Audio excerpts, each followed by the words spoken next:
साथियों, बीते सोमवार एनएससी के निफ्टी ने पहली बार 20,000 के अंक के स्तर को छू लिया। आइए जानते हैं इसकी शुरुआत व यहां तक के सफ़र के बारे में। साथियों, भारत में 18वीं शताब्दी में ईस्ट इंडिया कंपनी ने ऋण प्रतिभूतियों का व्यापार शुरू किया था। 1830 के दशक में बॉम्बे, जो कि आज का मुंबई है, में कॉटन प्रेस के स्टॉक के साथ कॉरपोरेट शेयरों का कारोबार शुरू किया गया। धीरे धीरे भारत में स्टॉक एक्सचेंजों की सरल और अनौपचारिक शुरुआत 1850 के दशक में हुई।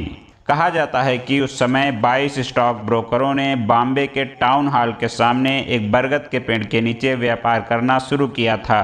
दलालों की बढ़ती हुई संख्या के साथ साथ यह बदलाव जारी रहा और 1974 में इसे दलाल स्ट्रीट के नाम से जाना जाने लगा। यह अनौपचारिक समूह 1875 में बॉम्बे स्टॉक एक्सचेंज के रूप में संगठित हो जाता है। बीएससी एशिया का सबसे पुराना स्टॉक एक्सचेंज होने के साथ साथ प्रतिभूति अनुबंध विनियमन अधिनियम 1956 के तहत स्थायी मान्यता प्राप्त करने वाला यह पहला स्टॉक एक्सचेंज था। बीएससी के बाद 1894 में अहमदाबाद स्टॉक एक्सचेंज आया, जो कि कपड़ा मिलों के शेयरों में कारोबार करता था। 1908 में कलकत्ता स्टॉक एक्सचेंज ने बागानों और जूट मिलों के शेयरों का व्यापार शुरू किया। इसके बाद 1920 में मद्रास स्टॉक एक्सचेंज की स्थापना हुई। कहा जाता है कि आज़ादी के बाद व्यापार की मात्रा पर बॉम्बे स्टॉक एक्सचेंज बीएससी का दबदबा रहने लगा। इसी समय भारतीय प्रतिभूति और विनिमय board SEBI securities and exchange board of India का गठन 1988 में एक गैर वैधानिक निकाय के रूप में किया गया। बाद में 1992 में सेबी को वैधानिक दर्जा दिया गया। बॉम्बे स्टॉक एक्सचेंज बीएससी के साथ शेयर बाजार में पारदर्शिता की आवश्यकता ने एनएससी यानी नेशनल स्टॉक एक्सचेंज को जन्म दिया।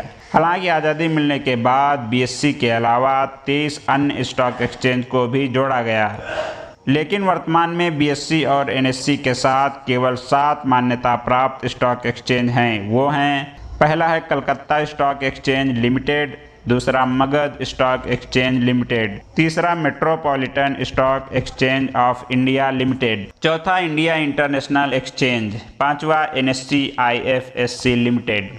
अब बात करते हैं एनएससी नेशनल स्टॉक एक्सचेंज के सफ़र की।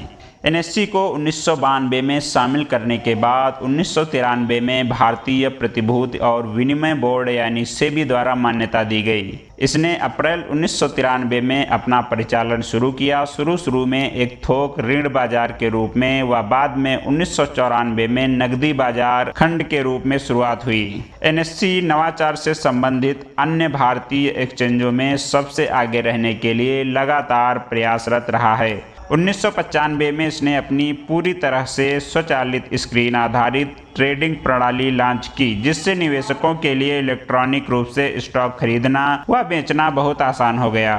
1999 तक इसने सफलतापूर्वक मैनुअल ट्रेडिंग को पूरी तरह से बदल दिया और ऐसा करने वाला भारत का पहला एक्सचेंज बन गया। एनएससी ने एक और तकनीकी सफलता हासिल की जब इसने खुदरा निवेशकों के लिए इंटरनेट आधारित रिमोट ट्रेडिंग सुविधाएं शुरू की।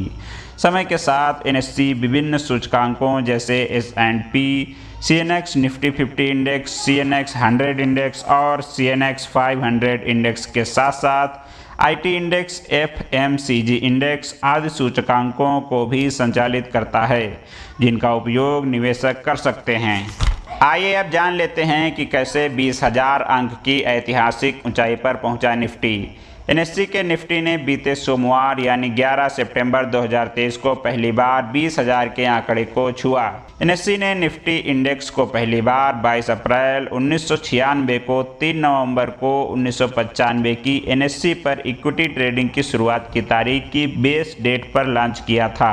यह सफ़र 1000 अंक पर शुरू हुआ था, जो 2007 में 6000 और अब आखिरकार 11 सितंबर 2023 को इसने अपना 20,000 अंक का स्तर छू लिया।